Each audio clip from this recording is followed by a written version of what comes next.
Welcome to the Blindside Blitz, the show that hits harder than a safety coming free off the edge. The NFL playoff picture is finally coming into focus, and some of last year's heavyweights are suddenly wobbling. The Lions, the Chiefs, the Ravens, they're all staring at the bracket from the wrong side of the glass as the postseason race heats up. We're breaking down who's slipping, who's surging, who's about to make a fourth quarter push for their season. And also, we can't ignore the Brown situation after two brutal two-point conversion misfires. Is Kevin Stefanski's coaching job over? Is he coaching for his job right now? Or is this just a momentarily misread at the line? We'll dive into all of it. Strap up, buckle in. It's time to kick this thing off.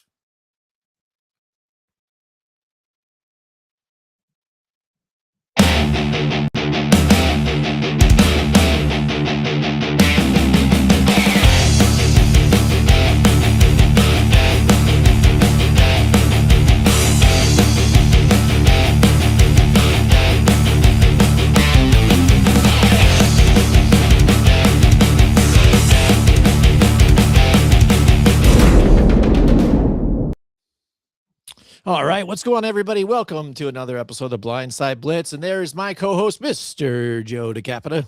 What's going on, Blitz Nation? Are you ready to talk some football? Because my oh my, have things changed in 1 week? We got playoff seeding, moving up, moving down. It's absolute chaos. We're gonna cover that for you guys. But we got so many other topics. Jim, how the hell have you been? I've been better. I've been better. Today was a rough day, but, I'm looking forward to that tonight and how we're, going to talk about some football and break some things down. So I'm excited. Let's get right into it, Joe. So we had some exciting games that, again, towards the end of this season, a lot of these matchups are individual between the divisions and really have a lot on the line that really means something. I know Thursday's matchup, it didn't disappoint either. We got the Lions and the Cowboys here. Cowboys trying to get back into it, but the Lions, again, at home, play with some fire. Here we go. Again, just when you're asking questions, Amon-Ra St. Brown injured, but decides to play too. And it seems like now teams have to kind of figure out their identity, right, and move forward. Some of these teams that are kind of wavering right now, I think they still don't know what their identity is. You look at the Philadelphia Eagles, they can't figure it out for some reason, even though they're returning champions, right? But Jalen Hurts is a top 5 quarterback. Right, yeah. And then look at even the Lions, what they're doing. The Ravens right now, what they're doing. So a lot of these teams from last season, looking on the outside, looking in at some of this fresh blood up in here. So it's getting very interesting.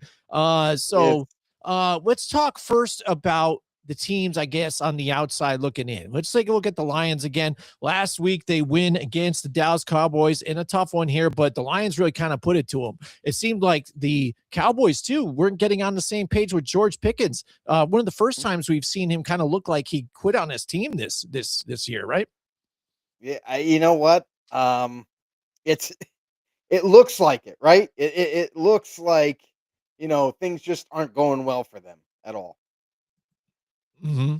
Yeah. I mean, absolutely. So, I mean, if you look at the Lions schedule moving forward, though, too, it doesn't get easy, right? I mean, some of them are going to be tough. That Bears matchup at the end of the season, that could have serious implications here because the way that division is playing out, you got the Bears and the Packers right there. Packers just overtook them here to lead the division right now. But you've got the Rams next week that the Lions have to face now in Los Angeles, where the Rams do actually bring some fans there. It's not like the Chargers here, where last night we're watching the game and there's all Philly fans, and they still have that one Asian token Charger fan shows up. They bring She's her. Die hard, man. She's die hard. She's every Joe single Buck game. even knows her. It's like, hey, it's that lady we hired to bring it over. Yeah, it's like she's the Taylor Swift for the Chargers. Like they always gotta put the camera on her because she's absolutely an emphatic fan, and they love to see it. The only fan that they have at home. But yeah, you saw the Eagles. Like, yes, it was kind of like surprisingly, honestly, Jim, it was kind of more like 50-50 in that stadium. Yeah. It seems like they are gaining fans because they are right there for the playoff hunt. They're still doing their due diligence now. They got a big matchup coming up against the Chiefs. they could literally knock the Chiefs out of playoff contention if they win that game. Yeah, absolutely. But getting back to the Lions again, they've got the Rams to play there. The Steelers, who again, after you're having rumors or people forcing, fans going crazy, they want to see Mike Tomlin out. They're already talking to NFL, analysts are already saying, well, where's the landing spot for Mike Tomlin now? He could go to the Right. Giants. Like, this is that funny how things happen in that week to week. And I love Aaron Rodgers, right? They hate Aaron Rodgers. The media hates him stuff, but I love this guy just because he says what's on his mind nonstop, like no Oh, filter. yeah. And that's true. I love it. So when he comes out and says, you guys, you want to shut the F up now, it's like you guys need something to talk about. I love it. But you've got the Steelers, the Rams, the Vikings, and then the Chicago Bears here to fill out the last couple of games here for the Lions. So it's not going to be exactly easy. I could see them beating the Vikings here. Even though Vikings really played hard in this last game, I didn't really see that coming out of this team, but who they haven't showed us anything like that at all this whole season. It seemed like they heard our broadcast last week, the little bit that I was on, and we're like, wow, yeah, we do have to run the ball efficiently. We do need Jordan Mason to step up. We do need JJ McCarthy to get it out to these weapons. But it's gonna be a long road here for the Lions to try and make the cut. Yeah, it's definitely a tough stretch of schedule to kind of finish up and try to get your way back, wiggle your way back into the playoffs. But again, this is a team that if they can continue to play like they did, against the Cowboys and surprise some people, and um, I still am a little concerned. I'm still concerned about Dan Campbell. I don't know how much more that's going to affect them with these other matchups that they're going to have that are much tougher, that they're going to have to grind through. But I'll tell you right now, what I saw out of the Lions is a never die attitude. I saw Mhm.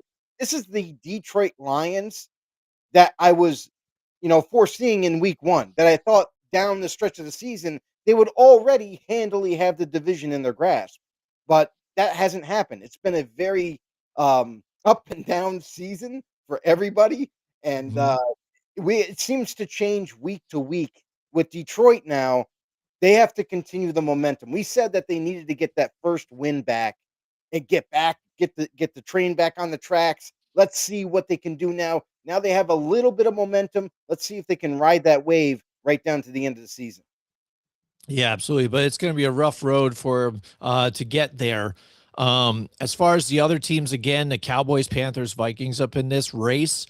Again, I think with their losses all last week, really was it for all of them. Except for the Vikings won, but they got a 1% chance. There's no No, absolutely way they're making this one at all. So no. that brings us to the NFC and looking at their playoff hunt, right? You got the Bears still in it. They dropped 6 spots here in that playoff picture because that 1v1 here with the Packers. Though, like I said, that makes a difference because once you're winning that division, that leapfrogs you in there, and then you're no longer one of those lower seeds that are a playoff, a wild card team. But they've got a tough road ahead of them too, moving forward. But the Bears again, they showed last week that again, true running game and defense is that team. They win not because of what Caleb Williams is doing. They win despite of what he's doing, but kind of takes them the game to get some rhythm and pulls out some big enough plays at the end to kind of solidify their game. But it is key and all depends on defense. Yeah, it's defense. It's a defensive game, especially that division is very tough. The Packers now, they're also now starting to kind of rival them right now in the division. And honestly, the Bears going down the stretch, they got to remain in the winning column. They got to continue to win. And if they want to get a chance to kind of take over this division, surprise the entire NFL on being division champs and then moving on into the playoffs, then they got to win these close games. So nothing is given in the NFL. We've already learned that. Like you have to own it, you have to earn it.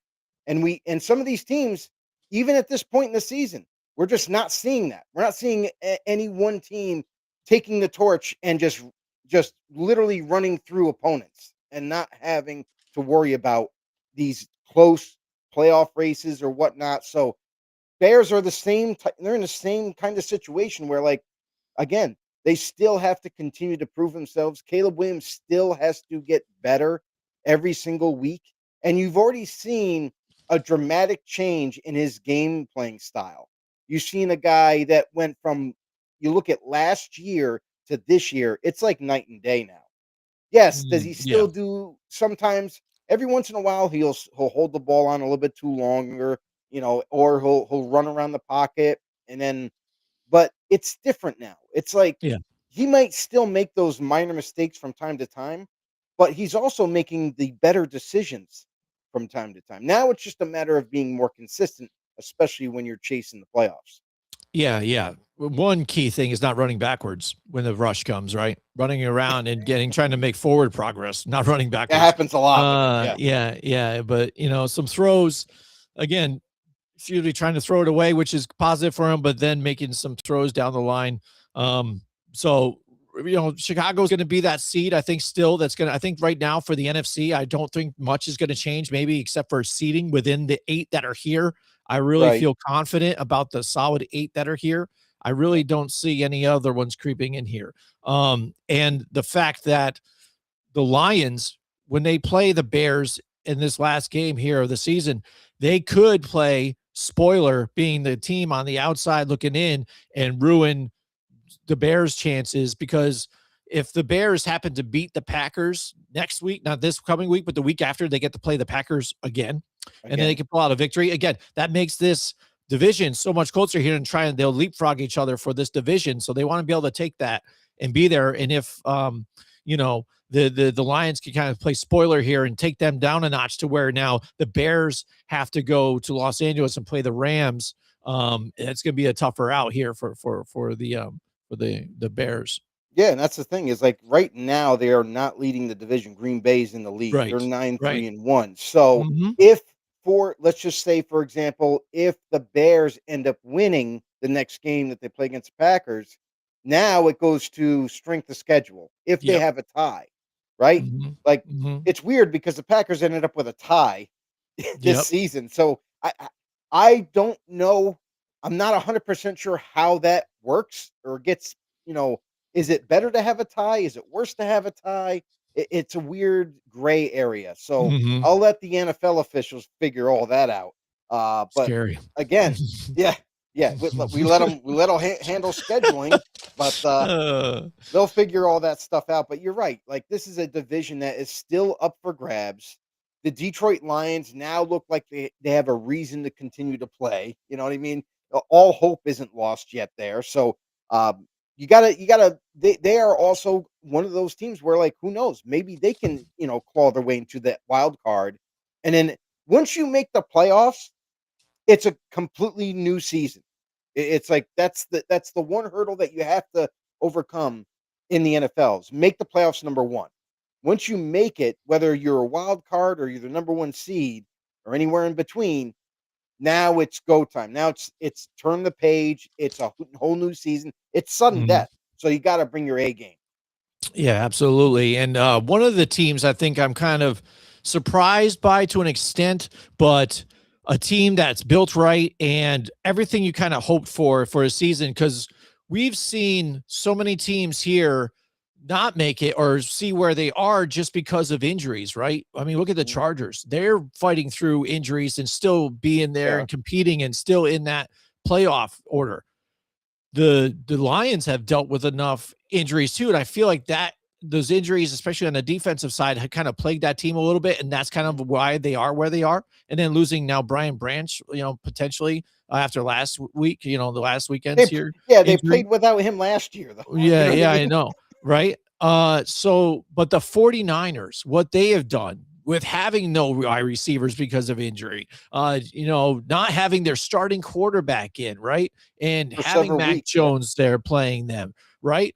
And just to keep the ship afloat, you've got your starters coming back healthy. That defense, right? After losing, we talked about some of the equity they had lost in the offseason to other teams. Mhm. Robert Saleh there controlling the reins of that defense, playing great here in San Francisco. So that team as a nucleus playing great despite the injuries, sitting there at 9-4 in a tough NFC West division here. Yeah, let's say what it is. Like, you even look at their defense now. there's a lot of guys that you might not even be accustomed to knowing. Fred Right. Warner, the middle linebacker, the Right. leader of that He's defense, not even is there. not there. Nick No. Bosa, one of the best pass rushers in this game, is not there. And not only that, they've lost the rookie D-end. I'm trying to think. His last name's Williams, Michael Williams, I think I want to say it is. He's done for the year. So, like, it just seems to be an insurmountable amount of injuries to the 49ers. But guess what? No matter who or how many injuries total up, they seem to be in every single game. They seem to overcome the odds. Now, luckily for them, Mac Jones was the backup Brock Purdy and not nobody else, Mm. because Mac Jones played out of his mind when given the opportunity. And honestly, he played better than Brock Purdy, who is their starter. So, I mean, talk about keeping the train going. Talk about, keeping their head above water when things looked bleak and ugly. They were able to overcome not only all these injuries, but now they're winning games. They're right in the hunt right now at 9-4. 9-4 with all those Mhm. injuries, losing your Mhm. starting quarterback. Are you kidding me? Right. Wide receivers galore. Like, oh my God. And now they're getting healthy. Like, yeah, they're not going to have their top two defensive players back this season. But let me tell you, they're getting the receivers back. They're starting to gain chemistry. And then defensively, even on the defensive side of the ball, the newcomers that are taking over are starting to gel. And you see that happen right before your eyes. The Niners team is a dangerous team. They're a team that everybody kind of wrote off. And now at this point, at 9-4, they could very easily make the playoffs, but they got to continue to win. They got to do it. Yeah. Which is very doable. Again, last 2 weeks of the season, I would say they're toughest, Mhm. where you've got that Bears defense and you've got the Seattle Seahawks defense, and the way they're playing too, and in that division. So, I mean, that's going to Oh, have yeah. implications too in seeding with each other. One's going to drop, one's going to go up, or even if the Seahawks, they win, they're going to elevate possibly more depending on what happens with the Buccaneers in that division there. So, and the Eagles. So I mean, it's going to be interesting. Like I said, I think it might shuffle a little bit on this NFC side, but I think we've already have our 8 teams here or 7 teams to make the list here. But again, like I said, nothing but good Yeah, things to say about the 49ers and what they've done this season. right. And that's the other thing too is Philly. Philly losing now 8-5 or is it 8-6 now? With They're eight the five, They're eight right? and Eight and five five. right now. Yeah, 8-5 Okay, right now. Yes. so with that loss to the Chargers, eight Hmm. and five, they're leading the division.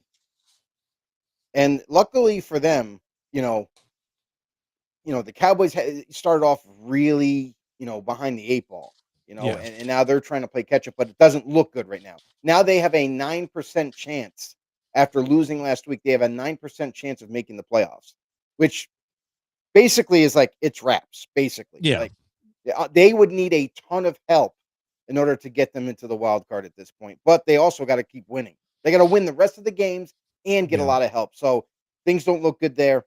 Philly looks like they're going to be able to finish off and win the division, but that's only if they start putting more wins in the W column. And that's Yeah. where your point, Jim, about how we have our top 8 basically, but the seeding's going to change as we still have several weeks of football. So the Green Bay Packers, the Bears, like that could move up and down. Who wins the division in the very end? The Rams seem like they got that cemented. They got their Yeah. division locked in. But if you lose to the Panthers and teams like that going down the stretch, you know what? It don't look good. So, but yeah, and the same thing for Tampa. I mean, Tampa in this NFC, they've kind of been they were hot in the beginning, and I understand they went through some major injuries and stuff with starters, offensive line, wide receivers, even Baker Mayfield recently Mhm. being playing banged up and still gutting it out. But they're 7-6 in that division. That Mhm. to me is not you can't be comfortable with that. So they got to handle business as well. Yeah, absolutely. So the Seattle Seahawks, um, their remaining schedule is they have, I just saw it here too. I mean, they have, where the heck did it go? Oh, well, I don't know. Let's bring up the Eagles. I know you talked about the Eagles, right? Mm-hmm. The thing watching that last game was, again, telling to me.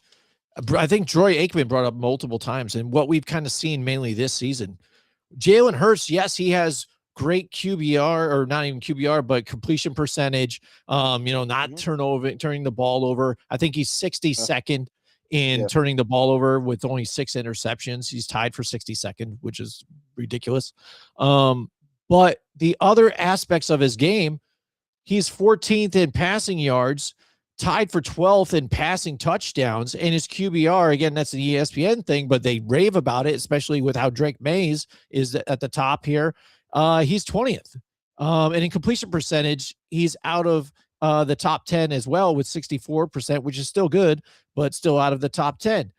So he's not going out there and leading his team to victories when in key moments he's missing the easy checkdowns and overthrowing and missing, AJ Brown, expecting him to come down with it as long as you throw it up somewhere near there. A lot of the times this past weekend, even they were behind him and high, so it's hard to make those catches. I know analysts want to say, hey, 9 times out of 10 he's taking that and catching that, but for to be on a crossing route and a wide receiver or a quarterback throws it behind you high also, that's tough to kind of contort your body to come down with that catch, especially when you have a corner bearing down on you to lay the hit. So right now, what's holding them back, I hate to say it again, is their quarterback in Jalen Hurts.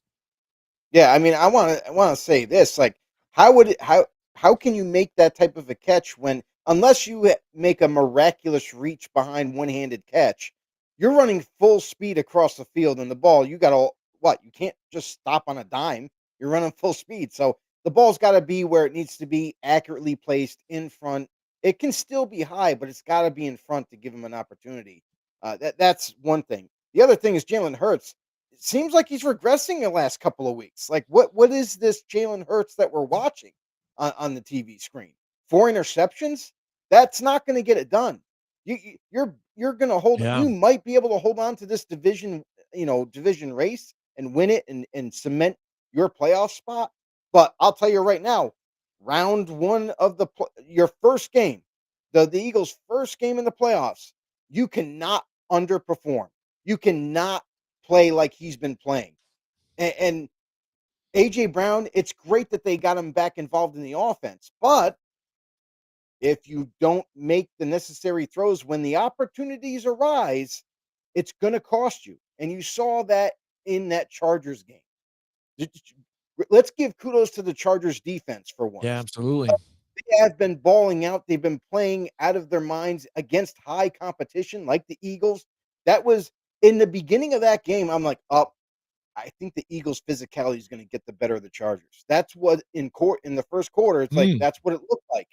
And then you're starting to Jalen Hurts forcing throws, Jalen Hurts missing opportunities to wide open.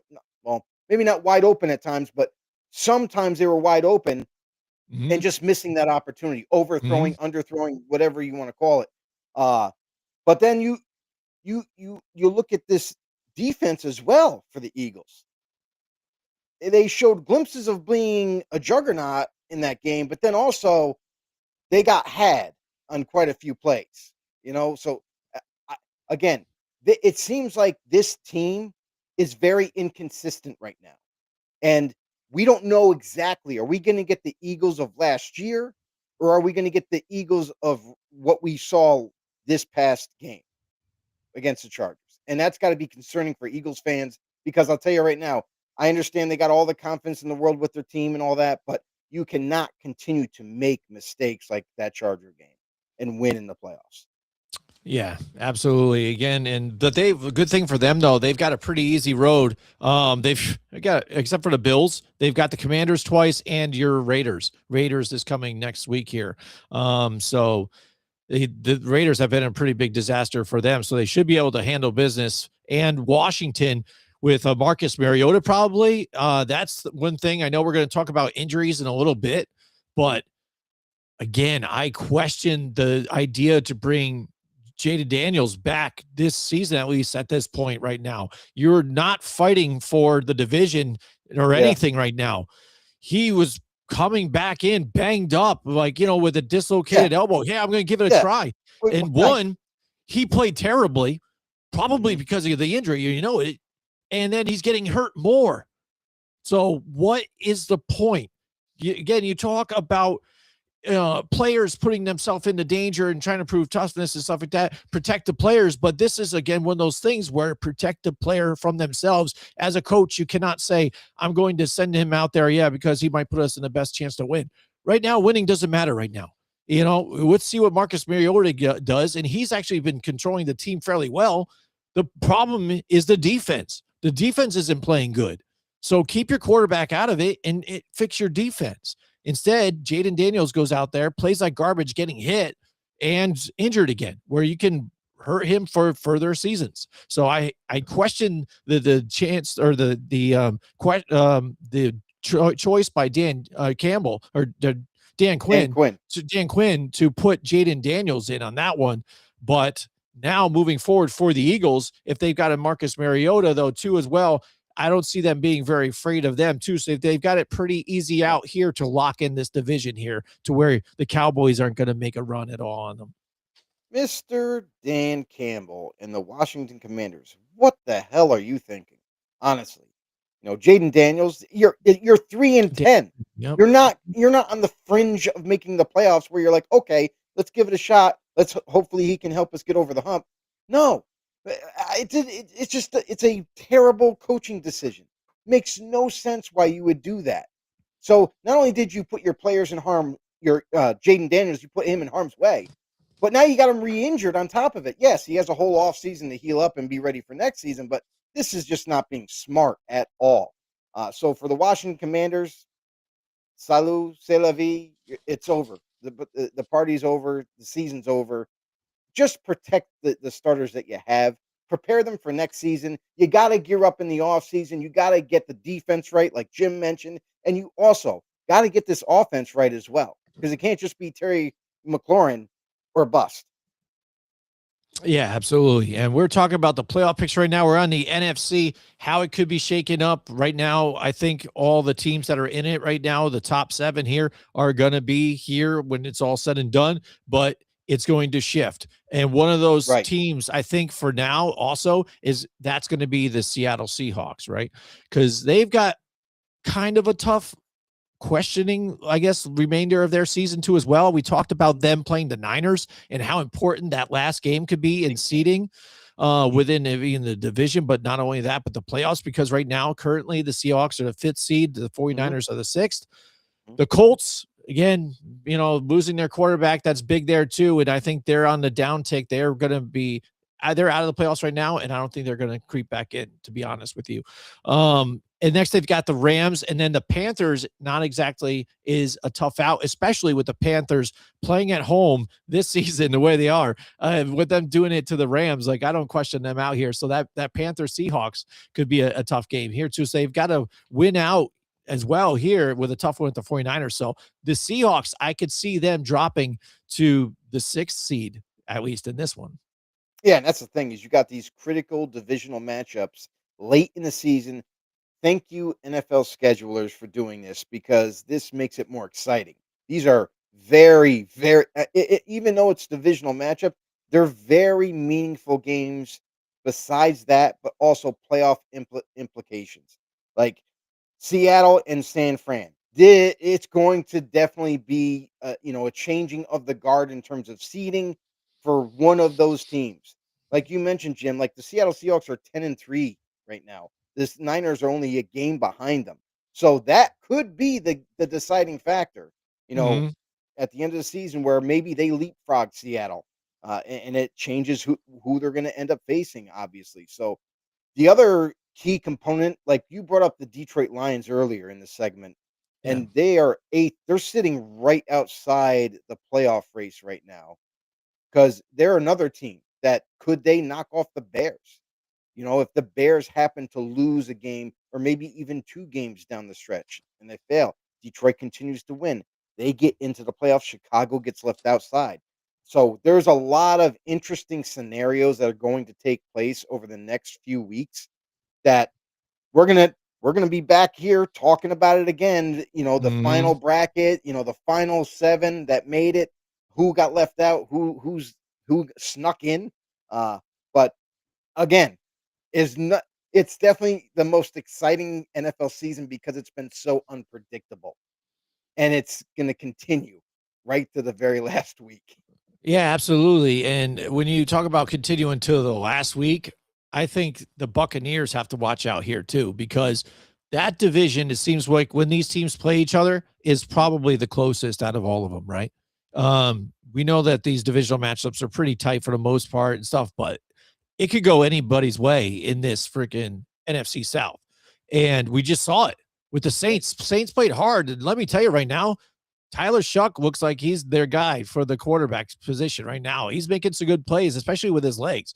And it's early. Again, he's got some growing pains too as well. He's not made outstanding stuff, but you could see kind of something there for themselves and for the Saints. But to pull off a victory here against the Bucks, who right now, again, they've got the Panthers nipping at their heels.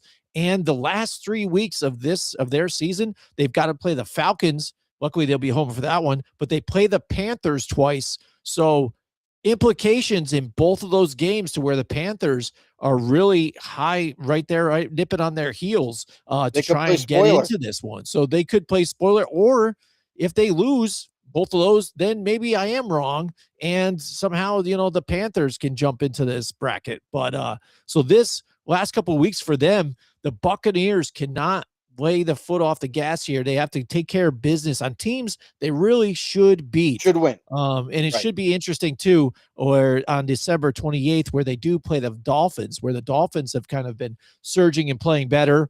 Mhm. It's just too bad because now they've waited too long to get things together here and get things right there. So, but they are playing rough now and playing tough, but it is reliant on that running game, right? And we said about it with the Dolphins, get that running game going, and you'll have further success despite losing some of the people they have due to injury or trades. But the Buccaneers really need to take care of business in these last couple of weeks.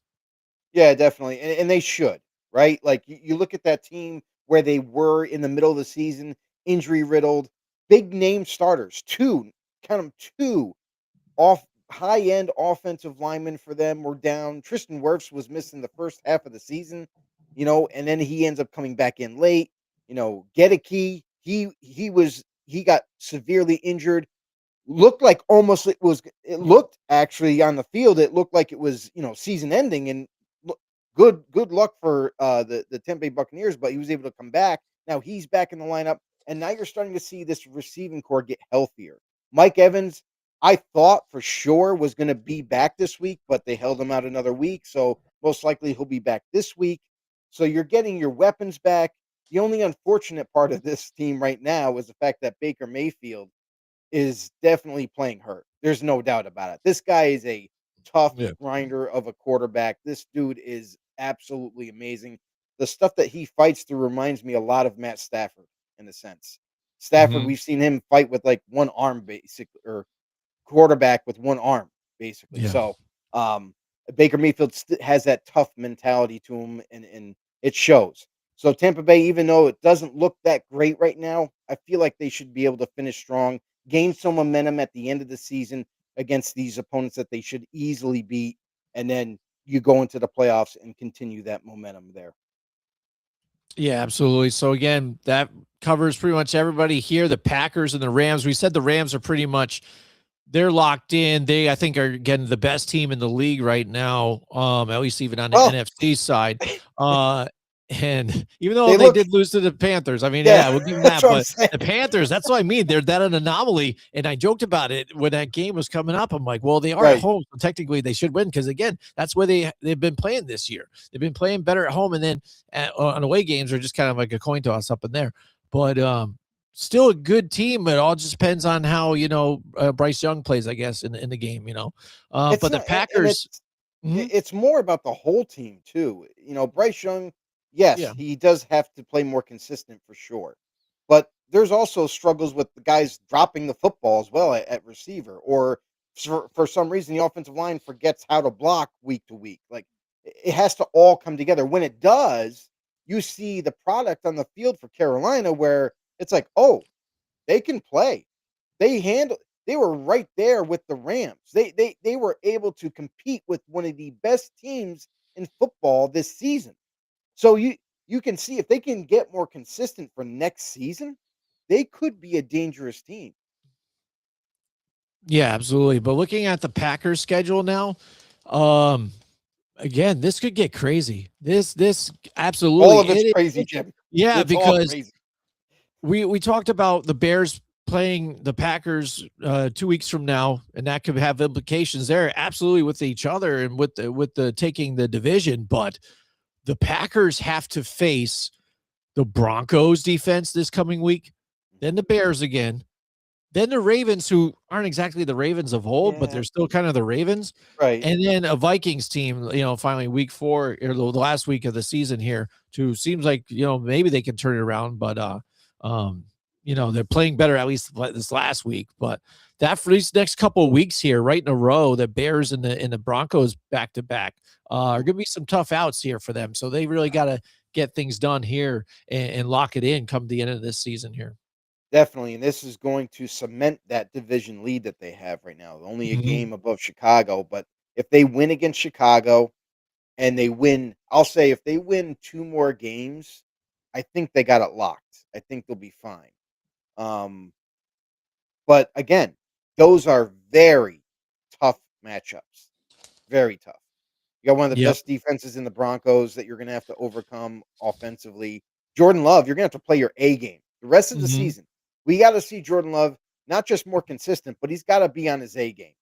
Like, you can't make mistakes, you can't turn the ball over. You need to be consistent. So let's see if he can do that with the next several weeks. But again, they are another team that's in flux. If they happen to lose one, especially if they lose to Chicago, that might just flip the script on everything. And then obviously they got those other couple of really tough matchups that they got to deal with. But Green Bay on the fence, nonetheless. Mhm. Yeah, absolutely, Joe. And again, not much to say about the Rams except for they're playing on all cylinders again. We know about the defense, right? They're playing good. Puka Nakua, when we talked about top 5 wide receivers or whatever, a Hmm. handful, and Yeah, again, I said he's probably number 1 in my book. We weren't ranking 1 through 5. We just put the right. mix together. These are the top.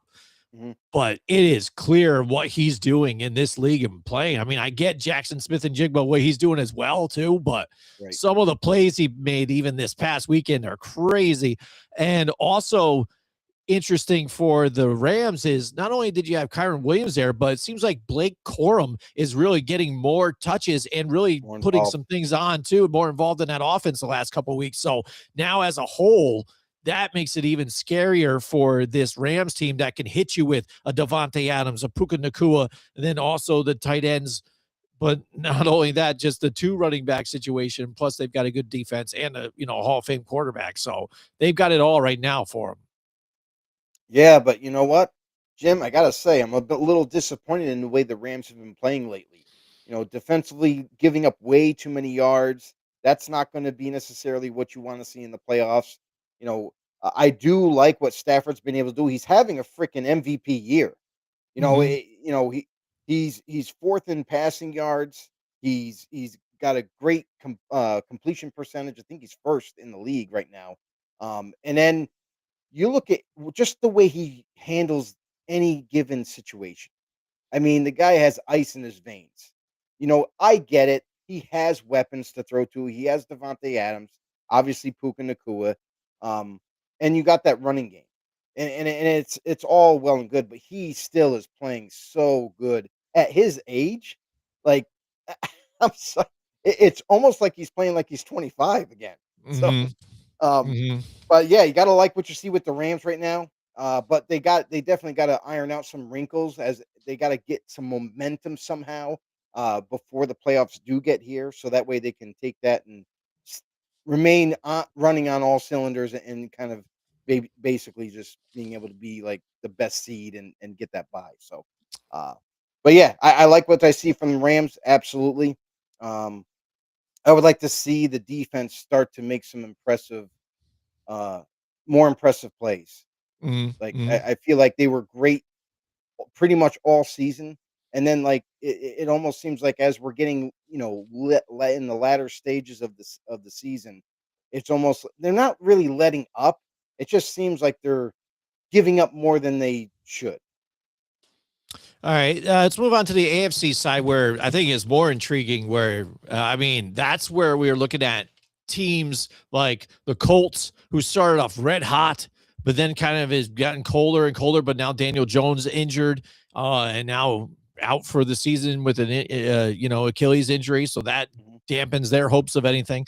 But the Chiefs, right? That's the story. 11% chance of making the playoffs. The Ravens sitting there on the outside looking in at 6-7, 33% chance of making it to the playoffs. And both teams not looking like the teams of old, the teams that were dominating offenses, tough defense, something that, especially with the Ravens side, with the Chiefs expected to take a little bit of a downtick, they were primed to be that upcoming team here to kind of just solidify themselves. Hey, the Chiefs are kind of on the way. Nobody really fears them. We just got to contend with the Buffalo Bills, right? But even they're having their issues, right? So the Chiefs, in a tight game that they needed to win at home, which I thought they were going to win this game when they could have. What happened to Harrison Butker, by the way, too? When did he figuring out how to kick? He's missed so many kicks this year. I can't believe it. He used to be money every single time, and he's just missed a bunch this season. And it happens to the best of those kickers, Chiefs, right? not getting the luck of the draw with the referees, because I will say, and I'm not on the Chiefs side, but they were getting a lot of penalties called against them in this past game, which I thought was compelling. And injuries on that offensive line were telling in this game as well, and still avoiding the run game. Just did not run at all. Well, I mean, here's the thing. As far as the referees go, how does it feel, Kansas City? When you got all those penalties mounted up against you, and whether they're legit or not. I mean, this is the type of thing that other teams were complaining about. And it almost seems like now that Kansas City is not the golden child of the NFL anymore this year, it seems like now the NFL's like, oh, you know what? Screw those guys. It just something weird about it, right? Like it just seems like now that the tide has changed, and the NFL's like, we don't really need to help these guys anymore. They're on their way out anyway. So, but again, that's part of the NFL anyway. Like some teams, you get screwed in some games, and the refereeing is so terrible that it's just like, well, we could point the blame at them, but nothing's going to change. So here we are, Kansas City, 6-7, on the verge of being knocked out of the playoffs, and it could happen this week. If they lose one more game, and then they are done. There's just no way around it. They could be eliminated if the Chargers beat the Chiefs. So, and that's the other thing too. This team has not played very well. It's not the same Chiefs team, even though it's pretty much got the same personnel. They got Juju back this year. Rashee Rice, it took him some time to come back to the roster, to the lineup. Obviously Pacheco got hurt, but now he's back. So it's like there's no more excuses. Like you got your number one receiver in Rashee Rice. Guess what happened? Not much changed. Like I don't think it's a coaching problem. I think it's a player execution problem. I think we've seen the worst of Patrick Mahomes this year, and it's reflected on the offense. He's missed opportunities. He's overthrown guys. He's underthrown it before. He's been a little bit more inaccurate this season in particular, to the point where like it stalls drives, and then it's all on the defense, right? Then the Chiefs defense has to somehow, some way get the ball back for them. This is not the way the Chiefs normally win. They normally take the lead early, keep the lead all throughout the game, and then make a wider, point margin and decimate a team. So, very different team. It's not the same. And honestly, this could very well be the year where we don't see Kansas City at all in the playoffs. Yeah, it's tough, and you could see it, and you could see it on their faces, right? I don't think I've ever seen Travis Kelce on the sideline look the way he did. Didn't he look completely destroyed, like diminished? Like he's looking at his hands. It's like someone shot his dog. Yeah, he was. Like, He looked so down in the dumps, like they had already. Like that was it. He gave up after that. Like he's like, we're done. and I It just hit him there. It just hit him yeah, there. It was just crazy. And he's done. He's done. You know what I mean? That's just it. I think he was just seeing it all come to fruition here. It's yeah, just his career flashing in front of his eyes. Clear catches that he normally would have made that he just right, dropped. When Mahomes needed him as his dump off, there he is, and he didn't pay off. And that's the and problem too. right, Key moments to where Mahomes, that's his traditional dump off guy to make it mhm, happen and move it. mhm. He wasn't there for him. And that's the one thing I will say about Patrick Mahomes this year. It's not that he isn't trying and he's getting to some of these guys. He just can't rely on anybody. They're unreliable. Not and even Travis Kelce this year. Travis Kelce, I will say this: could this be it for him? Could he be retiring after this Oh, season? absolutely. Because Mhm. it's contract year. You Yes. know, like last year, everyone was wondering in the offseason, is he going to retire now? Is he coming back for one more run? And he came back, but now, like maybe Jim, that was part of that emotion. Mhm. Maybe he was like, Absolutely. "Oh, my last year in the league. I've been thinking about retirement. Like there's no doubt about it. He was definitely thinking about retiring last season, Mhm. but saw that they had the team, they had still the same kind of players that he could come back and maybe they make that run. But now, after last week, when the Chiefs lost, and they knew they lost, right? Like that's why you saw him sitting the way he was, having that emotion on his face like he was. Could he be thinking right now, like, you know what? It might not be worth it. I'm not gonna even attempt to come back. It might be time to retire. Yeah, and I think that was what you saw right there. It was flat out. That's what it is. It's over. I'm done this way. This is how it's going down. And it's sad, but you can see it. They're defeated, and they've got a tough road ahead of them. They've got some good matchups. But they've got the Chargers this coming week.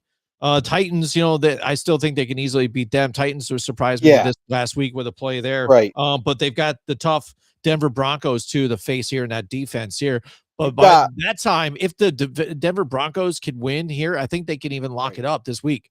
So You got they might yeah. even rest their starters at this point. They're You like, hey, have we'll rest the starters against the Chiefs, you have 2 divisional opponents left that are right? both above you right now in the division.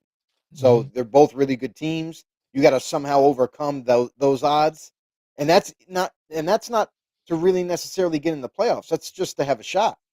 Mhm. So obviously, even if the Chiefs are eliminated, right? Whether it be the Chargers knock them out, the Broncos, or both of them, right? They're going to be licking their chops for last game to play the Raiders. I'll tell you this right Mm. now. They're going to make it Oh yeah. a statement on the Raiders. They hate them so much. So, but that being said, Kansas City right now on the outside looking in, and it doesn't look good for them.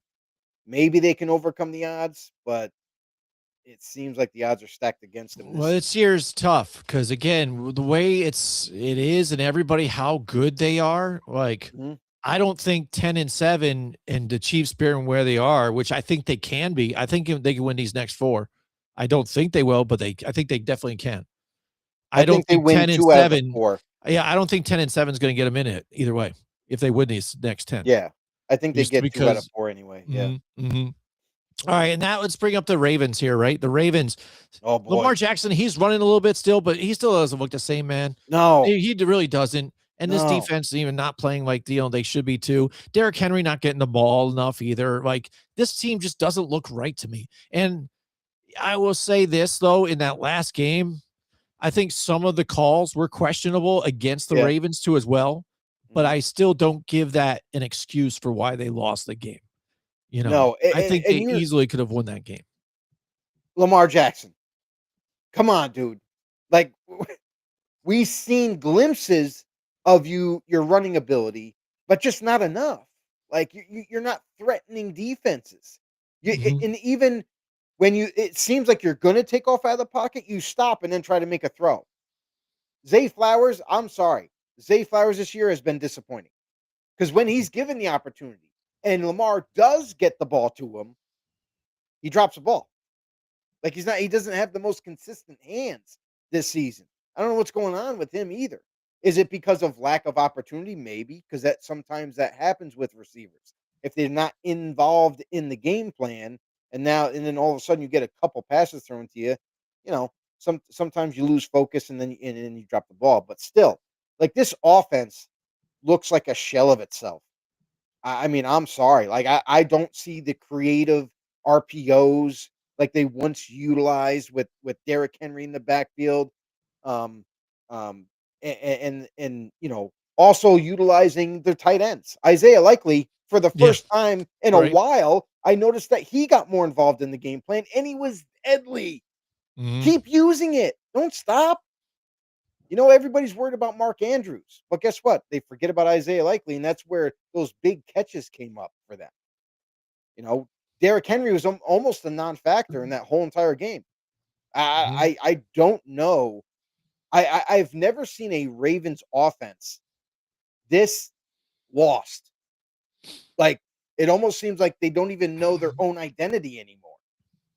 And Lamar Jackson is completely confused as a quarterback. I know he's trying to consistently show people like, "Oh, I can still throw in the pocket." But that's not your game. That's not how you guys win. So this is a team that is in grave danger of missing the playoffs. They had a great opportunity facing the Pittsburgh Steelers.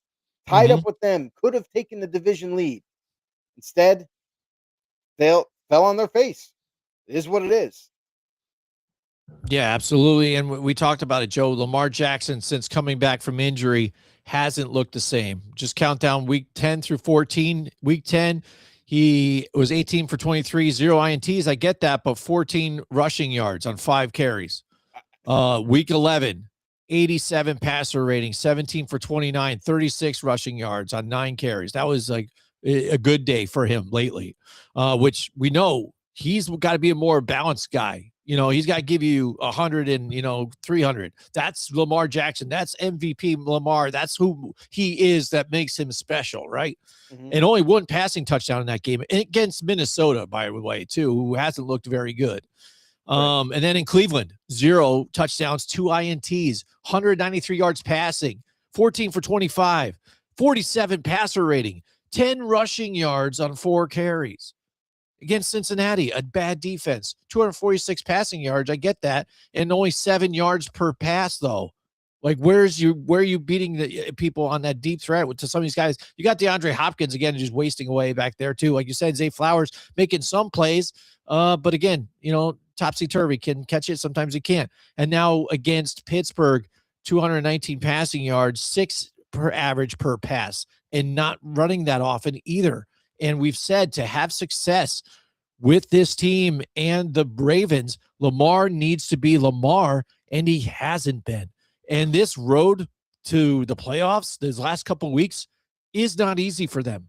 Cincinnati, since Joe Burrow came back, that's not a tough out. Yes, their defense sucks. They'll still give up 30, 40 points possibly. But I really don't think the Ravens are going to put up 40 points against the Cincinnati Bengals. Joe Burrow almost single-handedly beat the Buffalo Bills in terrible weather in Buffalo, except for the couple of pass tips. They end up being interceptions, fluke plays.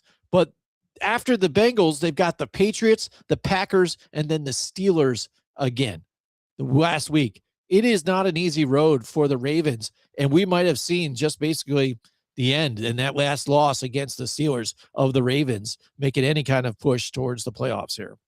Yeah, I think they're going to end up either losing 2 out of the 3 or all 3. I mean, and it's one of these things where like, and not for nothing, but like, kudos to the Bengals defense. I mean, they have been playing definitely way better than when you look back to the beginning of the year. They're definitely starting to gel. Good for them. But the Ravens, this is a huge disappointment to all Ravens fans. I know the hype was high on them before week 1 got here. Like we even thought, like, oh, it's going to be the same old Ravens. They're going to have a great defense. They're going to have an offense that's tough to stop. They're going to run the clock out, score points, and that's how they're going to win. And lately, it's not the same. It's just not working out the same. The offense doesn't look anything like it used to. And then the defense is even struggling on top of that. So, man, I, I don't like what I see from the Ravens. I don't. And honestly, like, I do believe that after losing to Pittsburgh, they lost all that momentum that they had built up. And I think now that they're going to be missing the playoffs. Mm-hmm. Yeah, absolutely. So let's move on to the Colts. Again, they're one of those teams that they started off hot. I think Daniel Jones is a good spot for them, to be their starter. Yes, I even, they drafted Riley Leonard and he's getting a chance to play. I know there's been talks about getting Phillip Rivers to come back to maybe try and make a playoff run for them, but I don't think that's a good idea. Getting him off the couch to try and make this, because it's going to be a rough route either way. It's going to be tough. Phillip Rivers wasn't playing the best when he was in the league the last couple of years for them. That's why they were looking for quarterbacks. That's why you have Daniel Jones there. That's why you have Anthony Richardson there. I think it's just done. You just got to admit it when it's over. Your quarterback went down. He already had the fibula injury. Now he's got an Achilles injury. He's done. He knew it. He's slamming the helmet down. And now I think you just got to see what Leonard has. See what you have in that quarterback. See what you can do moving forward with him. See what he brings, so that potentially, if Daniel Jones is just your bridge quarterback at this point, and you've got this kid here, and you can move on from Anthony Richardson, something. But that's where I think just you are right now, because if you look at the Colts remaining schedule, they've got the Seahawks, then the 49ers, then the Jags again, and then you've got the Texans. Two divisional rivals here, to where they're whooping right now, especially the Jags the way they are right now. And you've got the tough defense of the 49ers and the Seahawks right here. So it is a long uphill run for them. And I don't think Phillip Rivers is the answer for the Colts. The fat lady might have just sung for the Colts, because here's the thing, Jim.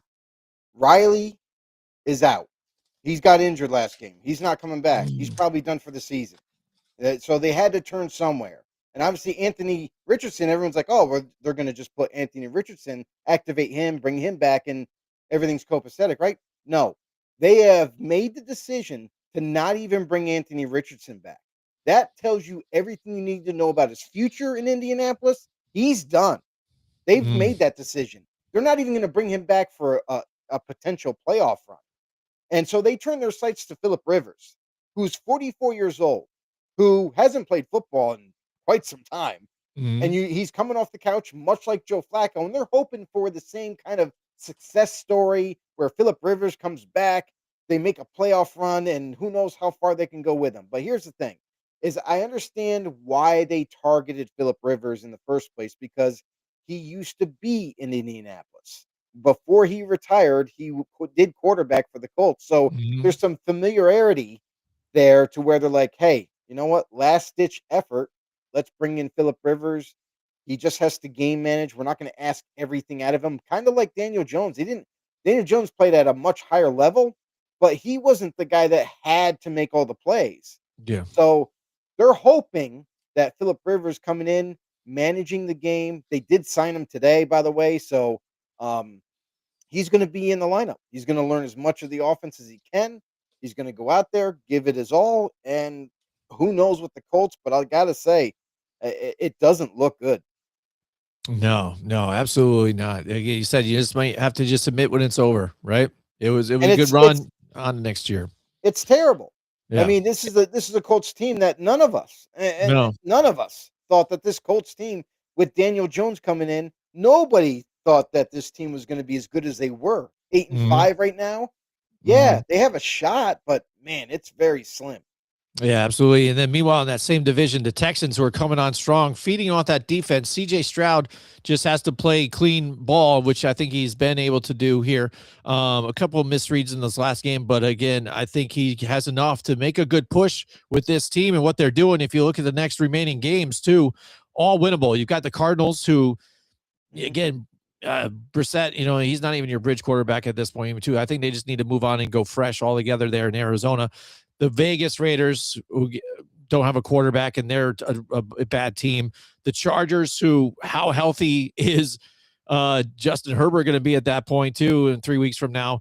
And the Indianapolis Colts now. So the last game of their season. So very easy to get, I would say, 3 wins out of that one for the Texans, especially with the elite level that the defense is playing at. And you won't have Kansas City to face anymore. So you don't have to worry about all those ridiculous flags that were thrown against them like last season in the playoffs. So moving forward, I think the Texans coming in at, I would say not the 7th seed, but if they could sneak into that 6th seed area, that could be very scary. And they could move up farther. Oh, yeah. Because they are only a game away from the Jacksonville Jaguars Mhm. to take over that division. So Mm-hmm. sky's the limit for Houston, because if Mhm. the Jaguars happen to lose a game, leaving the door cracked open, and the Texans are able to capitalize on the next few games, they could be sitting pretty in the division, bettering their seeding and playoff hopes. So the Texans is interesting to me. This is a team that is getting hot at the right time in the season, Mm-hmm. right towards the end. They have one of the best, if not the best, statistical defense right now in the NFL. They are playing out of their minds against any opponent that they go up against. And it was all about the offense. From the beginning of the season, how much they struggled. And obviously they went through some like injuries throughout the season and whatnot. Nick Collins missing some time. But now what you're seeing with this offense is Woody Marks, a rookie running back, Mm-hmm. teaming up with Nick Chubb, really kind of forming a nice 1-2 Yeah. punch in that backfield. The offensive line starting to gel together, starting to play much better football. You know, keeping a pocket, for CJ Stroud longer than what they were before, Mm-hmm. opening up Yeah. rushing lanes more than they were before. And then also you're getting some help from a rookie wide receiver by the name of Jaden Higgins, who's playing opposite Nico Collins. So even though it was basically like the Nico Collins show this past week, but I gotta say, everything is working out for them right now at the perfect time, and they are playing very well. Stroud now 100% healthy. You can see the difference in that offense. I gotta tell you, this is one of the hottest teams going down the stretch. If they're able to finish off and win the last remaining games, they could be sitting pretty with the division win and or lead, and we'll see what happens with the Jaguars at that point. Oh, definitely. Because I mean, if you're looking at the Texans, like I said, they're scary right now. I have more trust in CJ Stroud and that defense to push further than I do with Bo Nix and their defense moving forward, especially with the defense of the Broncos. And I know Patrick Surtain's one of the best in the league and stuff, but they've had pass interference called multiple times this year. Like they're near the top. I don't know exactly the ranking, but I know it was even said on the broadcast, one of the most called defenses for pass interference. And a lot of it is Patrick Surtain. But I think the Texans are one of those scary teams getting hot right at the right spot. Defense wins championships. They're playing at an elite level, and you've got a quarterback that's more than a game manager, and it's young, who can really make some plays with that double-headed running attack. So watch out for the Texans, absolutely. Then that brings us to the Bills, right? The Bills, who were the league's darlings. Everybody said this is their year, right? Here they are. Right. And they're not even winning their division. It's the No. Patriots. And again, they almost coughed another one up at home to where the weather was there. I was like, this is it. This is the chance that they have to win this, to do it. You're playing a defense of the Bengals who give up, ridiculous amounts of points, 40 plus points every year or every week. This is the time, but just run the ball efficiently because it's going to be that type of a game. And they started a little bit, but not enough. And to where, again, you're looking at, Josh Allen having to make the plays for them. If Josh Allen is not Josh Allen, they're not going to win. And those interceptions that the defense got, yes, I mean, I get it. He's even jumping to try to make a deflection or whatever, stuff like that. But it's not the real reason they even won that game. I mean, give me a break. I mean, it's luck that you were able to get, Joe Burrow in those positions here. So they're lucky to come out of there with a win. But, I mean, they've got a bit of a road ahead of them, too, because they've got to play the Patriots this week. So that's big to try and make up a game on them this week. Then the Browns defense isn't exactly terrible. The team is altogether. But even with Shedeur Sanders right now, they're giving him a making some plays. They're giving them that little bit of a spark. Mm-hmm. And then the Eagles. 3 weeks from now, and then finally finishing off with the New York Jets, who seems like they're kind of playing better, but I don't expect them to beat the Bills, but No, the Bills got to kind of take care of business, and it's going to be a rough. They kind of put themselves in a bit of a hole here. they definitely have, and we kind of foresaw this, Jim, early in the season before the season even started. We complained about how the lack of a playmaking wide receiver wasn't on the roster. That we talked about how before the trade deadline, they didn't pull off any trades to add to that weaponry. They just don't have a playmaking guy to go to. I get it. Khalil Shakir is a very good receiver for them, yes, but he's a slot receiver. He's a move the chains type of guy. And although there are from time to time he makes an explosive play, it's just not enough because Josh Allen, he's the only go-to guy that he has that he can rely on. Keon Coleman is a flash in the pan. They missed on that draft pick. It's point blank and period. They need to move Keon Coleman to the slot, maybe even put Khalil Shakir on the outside, do something different. But the fact that they didn't make any moves before trade deadline to further impact this offense and make it better, and now all the pressure's on Josh Allen. Why is it still all on Josh Allen? James Cook fumbled twice in this past game. Twice he fumbled. He lost a critical fumble. And honestly, this team, unless Josh Allen plays out of his mind, isn't going to get the wins. It's not happening. I'm sorry, Buffalo fans, but the truth is the truth. And your defense, sometimes it plays great. Most of the time it doesn't. Even though you have some talent on that side of the ball, it's disappointing to watch. I have a hard time watching Buffalo unless Josh Allen is having a freak game because he's the most exciting thing happening in Buffalo. Yeah. I mean, not only did he take over the city and say, "Hey, we've put all that whole city, it's part of him," but it is literally the town, the city, the team. Like it's just they might as well just change the name of Buffalo just to Josh Allen Town, right? Because it's everything. He is everything, right? That commercial for driving. What do you think about that? It's everything. Yeah, that's what it is. But this is what you were talking about, and a Sean McDermott led team, and your defense isn't very good, right? That's the weakest spot of your team, ranking around 30th in yards per attempt, and terrible. And on rush defense, you know what I mean? Passing defense still not very good either. Turnovers, you name it. Like you said, if Josh Allen's not being spectacular, they're not going places. Is it time for Sean McDermott to get fired? And it's tough. It could be. We could He's be had a talking lot of hot time tweets there. pretty soon. Absolutely. Absolutely. Had a lot of time, had years to turn. And if he didn't have Josh Allen, he would have already been fired because this team wouldn't have won games. Like absolutely. With his leadership, I'm sorry, but you're not getting over the hump.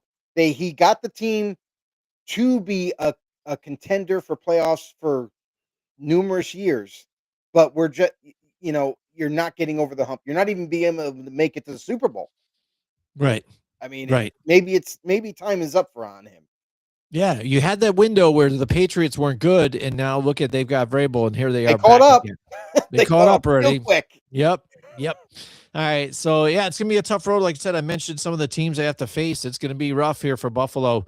But again, I still think they're gonna be in the playoffs, but seeding's gonna be up and down. But how dangerous could that be, with the Buffalo Bills if they're in kind of a middle seed? But if they're towards the end, I mean, Bills against we'll say even the Patriots again. Yeah. But even if they face the Broncos, I don't know if they come out of there with that win, because it's going to be tough against that defense.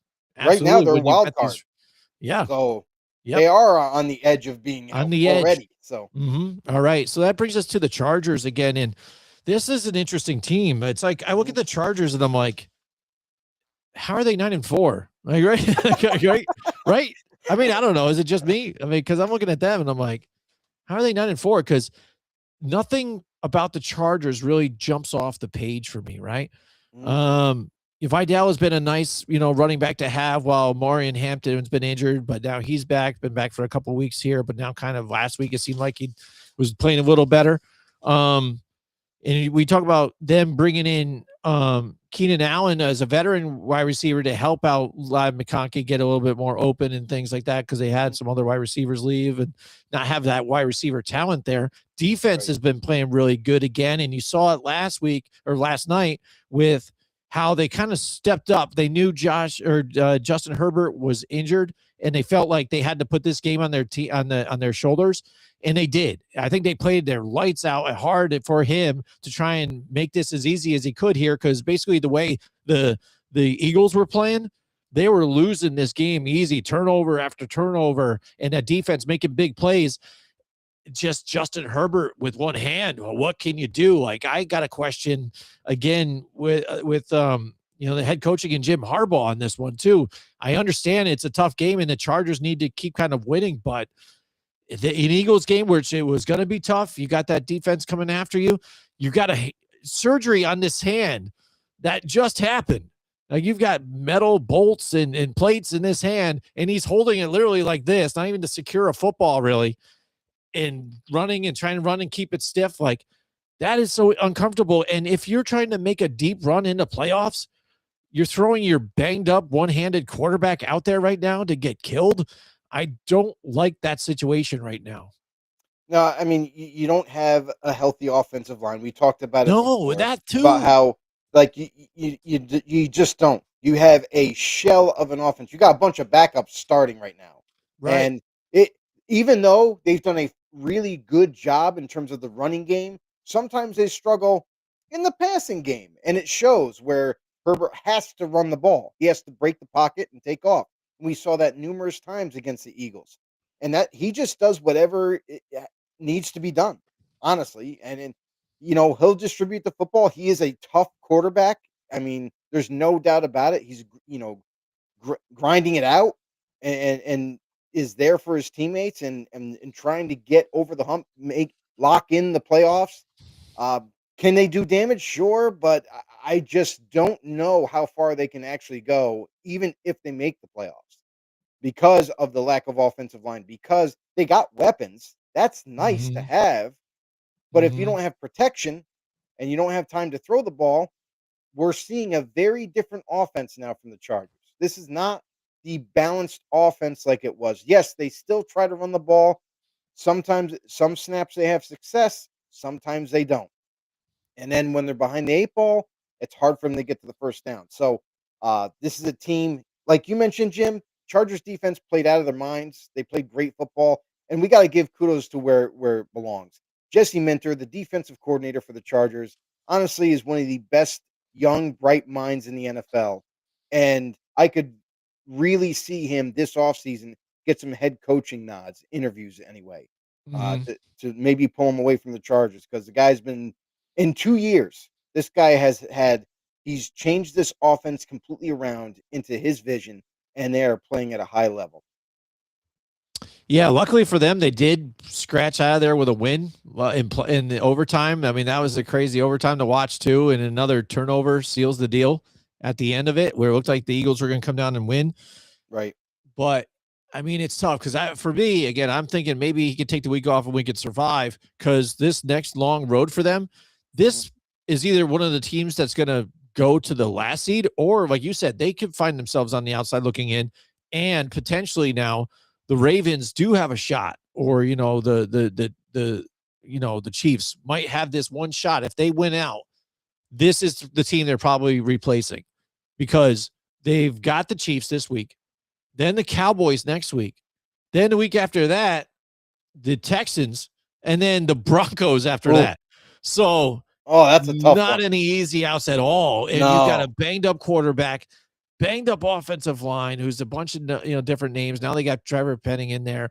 The defense is playing tough, but you're going to bend until you break probably, right? So Justin Herbert, you got to really ice that bad boy right now after that game and everything. You got a bit of a rest here, because it's going to be tough. That Chiefs at home, in the Kingdom is going to be tough. Cowboys at home.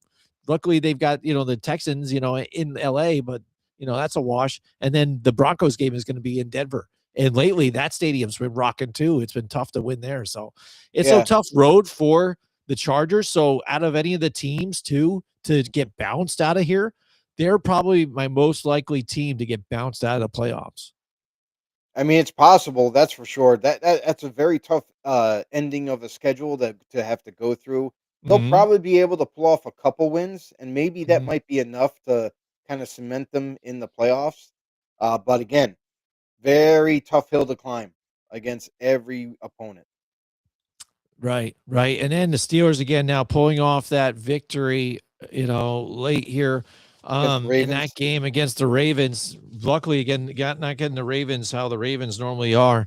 You got this team back and forth week to week, looks like a different team. One team they look washed up, one game they look washed Right. up, old, not playing very well. Mike Tomlin doesn't look like he's know what he's doing, just kind of watching the game as it plays, like, oh, did it And happen? You know? I mean, I have to ask a question here. Like with all this talk before the Ravens game, right? I feel like if the Ravens won that game, it wouldn't be just playoff implication.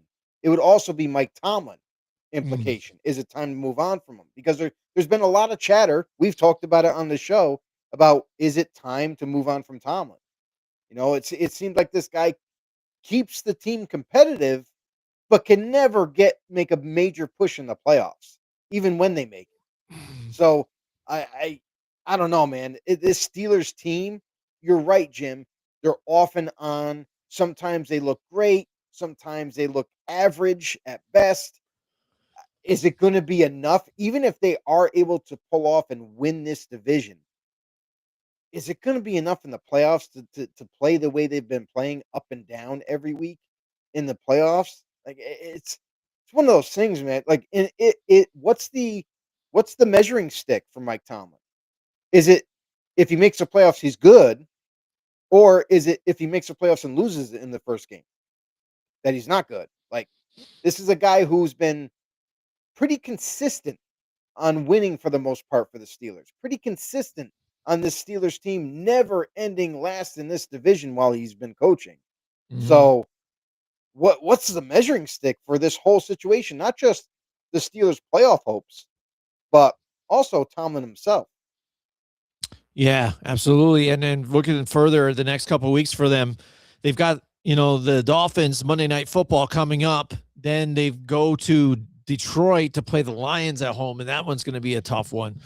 Then they've got the Browns, which that's not an easy out either. Too these divisional matchups here. That defense, I feel, at the dog pound is going to play really tough here. Shador, baby. And yeah, Shador Sanders. Who knows? Yeah, you've got Shador this time. They didn't see Shador last time when they Right. played. And then the Ravens here, final game of the season, like you said too.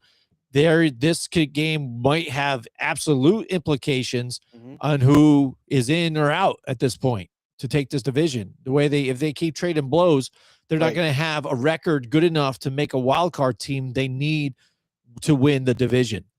And True. that's where they are. That's even why the Steelers are even in it right now, Mhm. sitting there at what, 7-6 right Seven now. and six, man. Yeah. Yeah. So one of the weaker teams where you're just a head scratcher right now. So, um, moving forward, it can be tough. This is probably the last hurrah for Mike Tomlin, right?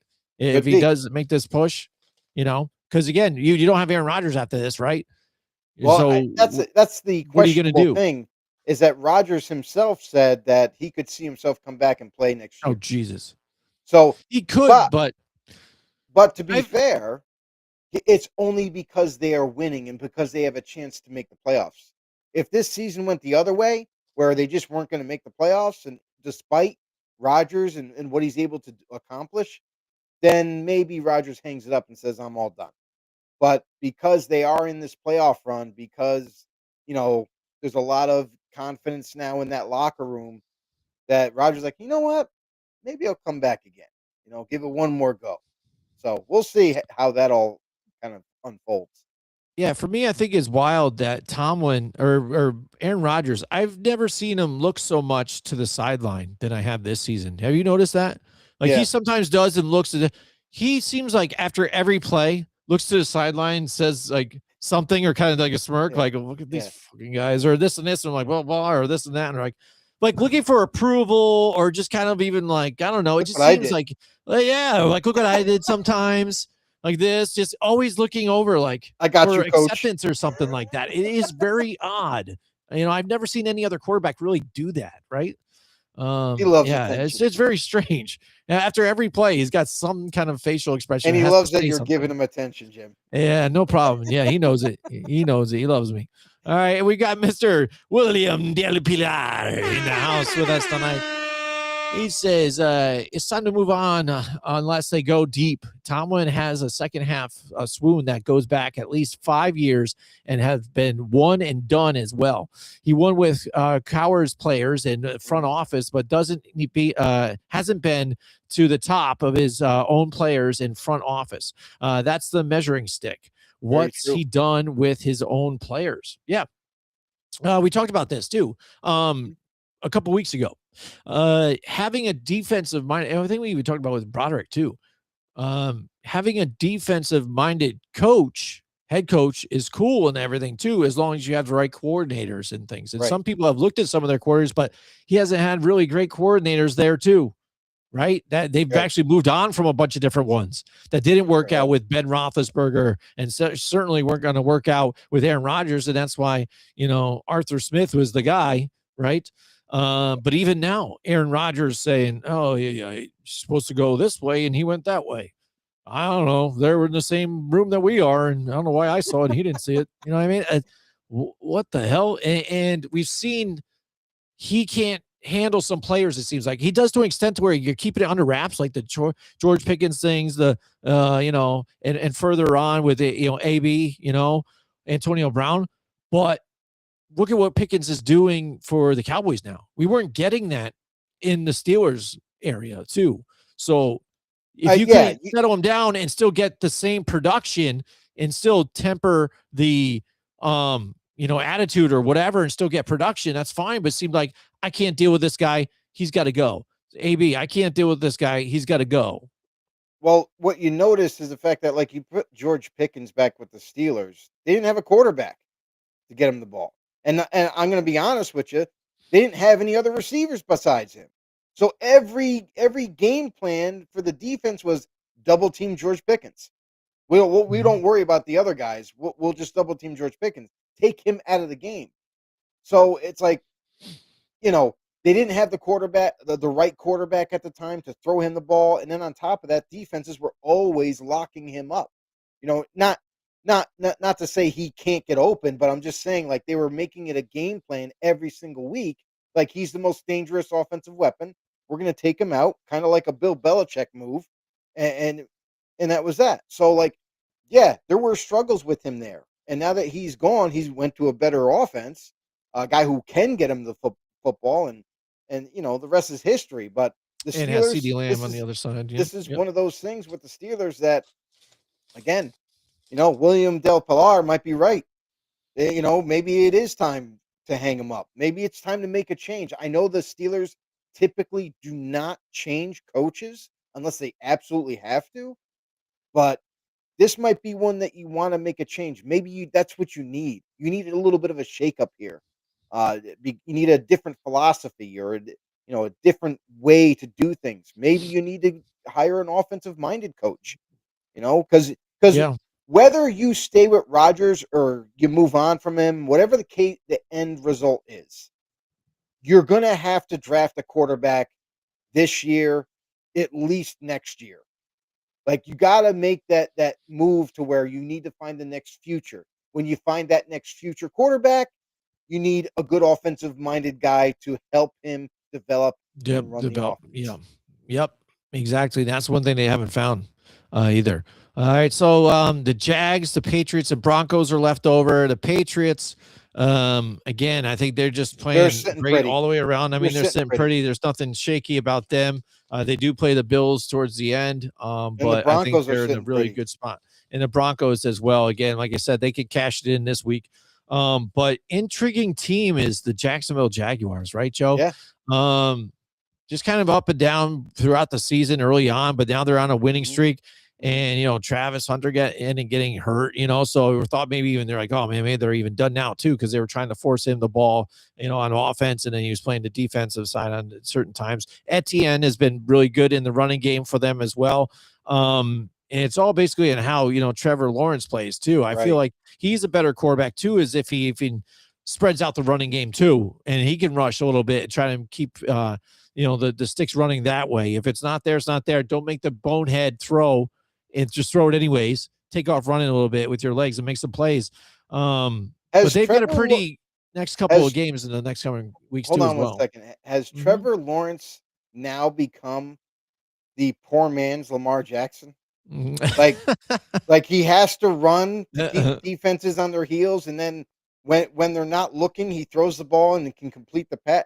Like, we've never seen Trevor Lawrence be able to take over a game just with passing. And I get it. True. Jacksonville's not a pass first offense. I understand all that.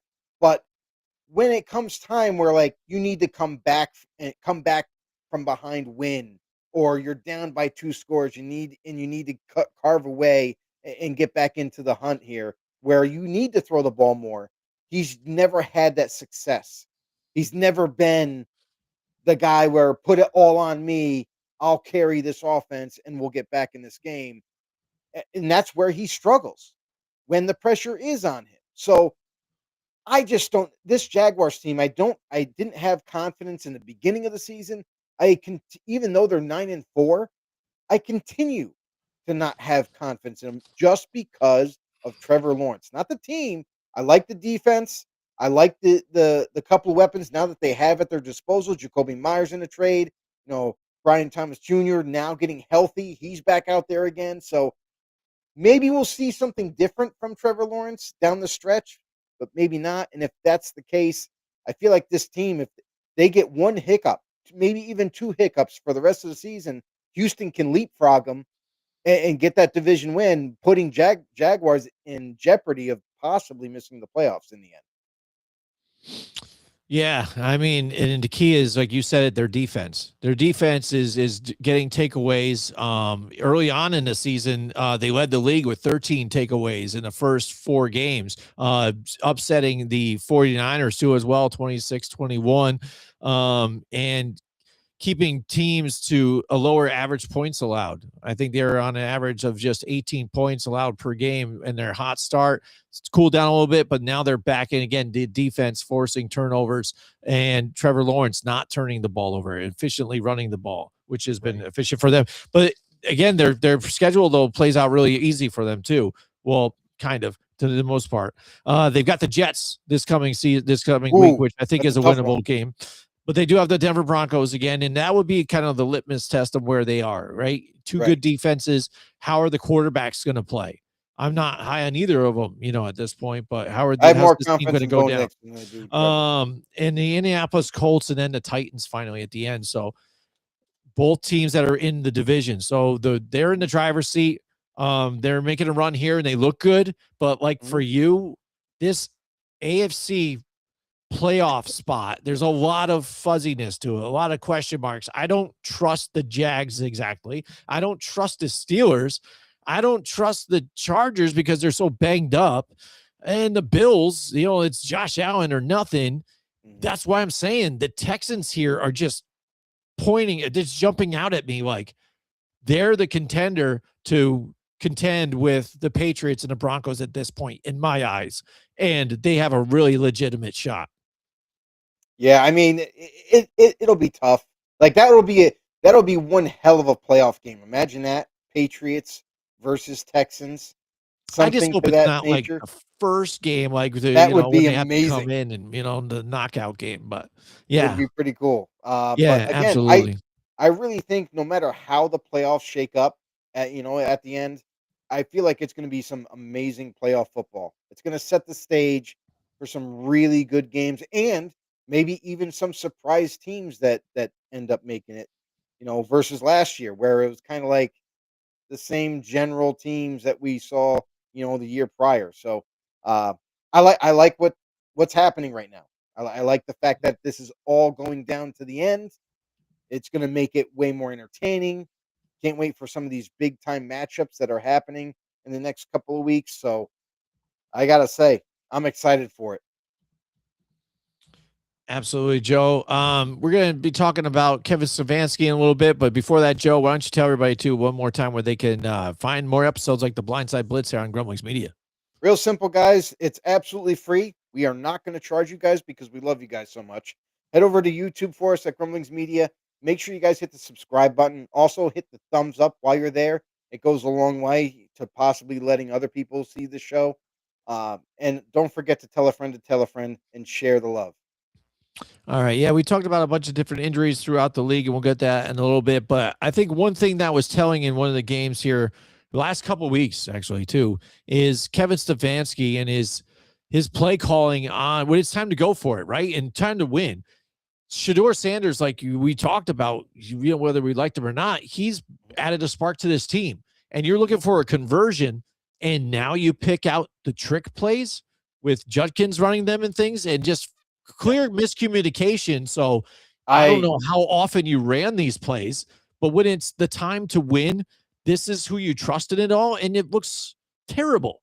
It's a clown circus out there. So if this is your planning here, I don't know. Is this the last straw for Kevin Stefanski? I know they stuck behind him and saying that their plan moving forward, but his record isn't very good with this team right now. It's not very good with this team, but it's also not very good with any quarterback that he's had underneath him. He's never once taken on Deshaun Watson. Go back to that big major trade they made. And they're like, oh, this is going to be it. We got our quarterback. We're moving forward. Did not play well at all. Obviously he was on a 2-year hiatus due to injuries and other court problems, but he couldn't turn him around. He couldn't, and he had a lot of talent, and then they move on from him, and they've had Joe Flacco there. They've had numerous quarterbacks all try out for the role, all fail under Kevin Stefanski. So if this guy can't develop a quarterback or even help a quarterback with play calling, then what good is he? That was the sole purpose of him having this job, was to turn the offense around, to be a team that can put points on the board. And when you look at this past week, all these negatives about Kevin Stefanski leading up to this moment where Cleveland having that spark from Shedeur doing what I think he threw for just over 360 passing yards. The guy was, you got to say it. Like, I didn't think this guy was going to be very special, and maybe he still isn't special yet, but he's given this offense a spark. He's making some difficult throws here and there. Is he still making mistakes? Yes, but he's a rookie. Let's give him a break. But then when it comes time to, you got nothing to lose. You're the Cleveland Browns. You're out of the playoffs. You got nothing to lose. Excuse me. But you can play spoiler. You can upset some teams. Maybe showing the fan base hey, yo, we got our guy. We can win with Shedeur. But instead, you go with some weird trick play. And yes, they practice all these plays in during the week and everything, so they get them ironed out. But game on the line, where's your quarterback? He's not on the field. Why? Why? Right. After Shedeur and what he was able to do in that game, why don't you put the ball in his hands and say, you know what? I trust you. Go make it happen. Didn't see that. So that shows me all right.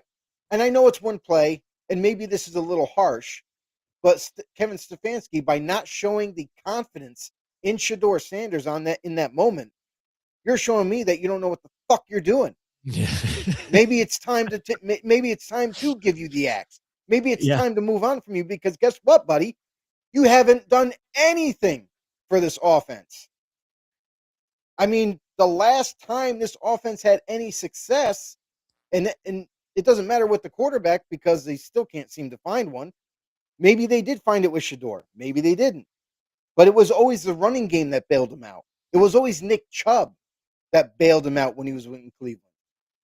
So Stefanski's got to go at this point. It's time for a regime change. It's time to move on.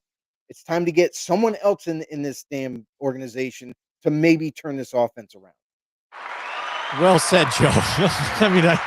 I could have said it better myself. The passion. I love it, though. I love it. Absolutely. I'm glad you're on the same page with me on this one. I wasn't sure if I was going to get any pushback on this one. So, but you said it all. You took the words right out of my mouth. I'm frustrated. I'm frustrated for the Browns fans out there. Absolutely, because how can you defend them at this point? Kind of like Sean McDermott, in a sense. Sean McDermott has had more success, obviously, but it's similar, right? Like in a different way. This guy loses more games than wins, but the Yeah, thing yeah, is like right. it's been years of you to of your ability to turn this offense around at least. Maybe not the whole team, but the defense is pretty good already. Still is pretty good. But your job being brought in there in Cleveland was to change the offense around, to make it a impactful offense to coincide with that good defense. And it's not happening.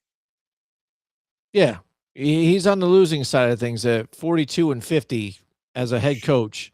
You've had multiple quarterbacks in the house, including Baker Mayfield, who looking pretty good over there with a defensive-minded coach here Worst in mistake Tampa ever. Bay. Worst decision ever was getting rid of Baker Yes. Mayfield. Yep. Yep. Besides that, Case Keenum, Jacoby Brissett, I would give that a wash. But you had just Deshaun Watson there, and he looked terrible. Joe Flacco, Mhm. like you said, bringing him off the couch, he looked okay, but still not enough. You're Right, supposed to be the whisperer, right? right. Dorian Thompson Robinson, PJ Walker, and now Shedeur Sanders, not only counting Dylan Gabriel and Kenny Pickett, all have played at least 1 point for the Browns, in a game. And that's what I mean. And the key right there is you had Baker Mayfield right after they just ran Freddie Kitchens out of there in 1 year. You're like, hey, Right. he's my guy. I like him. And then Yeah. they're like, no, frig this guy. I got to get this guy out of here. And they elevate, Stefanski. And he's had Odell with their, the wide receivers that they brought in there to try and help, All Jerry, kinds of Judy, all kinds. everybody. Yeah. Amari Cooper. That's what I mean. The weapons to do this. Plus, they had Nick Chubb, you know what I mean? And still couldn't get it done with that great defense. And not to So mention there's no more excuses anymore. He's right, got it. not to mention, think about when Stefanski first took over the job. He had a veteran riddled offensive line that was pretty good. Not great, but pretty good. Solid, right? Mhm. And you didn't do what was necessary to bring in receiving talent, to bring in a quarterback. Well, I'll just say, if they kept Baker Mayfield and then just built around him with that offensive line, who knows what the Cleveland Browns could be today? Who knows?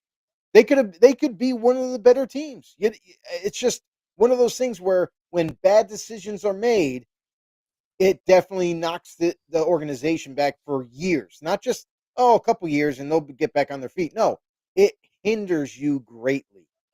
Mhm. Yeah, absolutely, Joe. So, yeah, I'm glad with you. I just had to get off my chest, and you actually did it for me, though. So that felt good either way. Uh, Injuries again. We touched on that already. We talked about With key ones that mattered. I think injuries, as far as for teams that aren't going to be in the playoffs, it is what it is for that. And I think with some of those teams, we're going to be looking forward to see who their starting quarterbacks might be, or movement going further with everyone. But the key injuries were, the Justin, Herbert one with playing injured, which I think is going to I be think he's telling throughout the season. yeah, Um, they got that but pretty well worked out. Like, yeah, it's still going to it's be gonna be painful, tough. but Yeah, at least it's not. Listen, if it was a no, I get scoring it. hand, he wouldn't be in there. I get it. You know, But then the biggest one is Daniel Jones obviously going down. suffered a That torn just Achilles, crushed ending a season. the season for them. Yeah, So of course. We've talked about this before. Any team that loses their starting quarterback, normally a lot of teams don't have a good backup. So you can't even like salvage the season. This is yep. a roll of the dice type of move where like now that they know that Daniel Jones is done for the year, that they bring in 44-year-old Philip Rivers off the couch and hoping for the best. We'll see. Well, who knows? You know, who knows? But Yeah, we shall see. we'll see if that happens. Uh, All right. another thing to mention: Trey Hendrickson. Little bit of Yeah. news here. Will have core muscle surgery. That is ending his season. Hmm. Obviously. Now, the interesting thing is he was only signed to basically a 1-year deal. So Yep. ending his season now. Now we've known the Bengals for quite some time. Never could get a deal done with Trey. Does that mean that now he's gonna ride off into free agency? Or do the Bengals still try their damnedest to try to keep him in Cincy? Mm, So, we shall can't see. wait can't wait for that to transpire. But, again, Absolutely. it's one of those things, you gotta deal with these injuries sometimes. Sometimes they're so critical that you just simply can't overcome them. Yep, absolutely. All right, so that's it for the show. We appreciate you guys. We appreciate the comments. We appreciate you guys. If you would go ahead, subscribe to the channel Grumblings Media on YouTube, and also hit the like button and comment. Leave a comment. We love to respond to your guys' comments out there as well too. And we will see you guys in the next one.